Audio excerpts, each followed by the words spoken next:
Kryeministri Rama ka folur mbi projektin e zhvillimit në Zvërnec. Gjatë fjalës së tij, Rama u shpreh se përsa kohë që ai të jetë në detyrën e kryeministrit, ky projekt nuk do të anulohet. Që investimi të ndalojë sa kohë unë do jem këtu.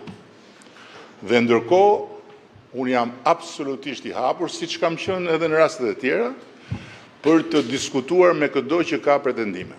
Rama theksoi se ky projekt do të jetë në standarde europiane dhe solli si shembull rastin e Costa Navarinos në Greqi, i cili ka gjeneruar rreth 3.5 milion euro të ardhura në vit dhe ka hapur mbi 11.000 vende pune, dhe madje nënvizoi se investimi i Zvërnecit do të ndjek një model edhe më të lartë se sa i ndjekur atje.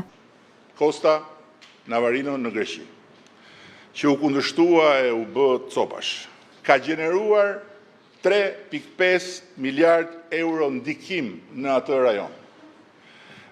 Mbi 11.000 vende pune, direkte dhe indirekte. Dhe keni parasysh një gjë, është llogari e bërë për çdo 1 euro të shpenzuar brenda një rezorti, gjenerohen 1.6 deri në 2 euro jashtë atij rezorti. Në ekonominë përreth. Janë 60% e furnizimeve në Costa Navarino që i bëjnë prodhuesit vendas, që janë aty rreth rrotull. Dhe natyrisht që shumica e popullit grek nuk shkon të flejë në Costa Navarino, kjo është normale. Por mijëra grek të zakonshëm jetojnë prej Costa Navarinos dhe ndërkohë populli grek përfiton nga të ardhurat që sjell Costa Navarino.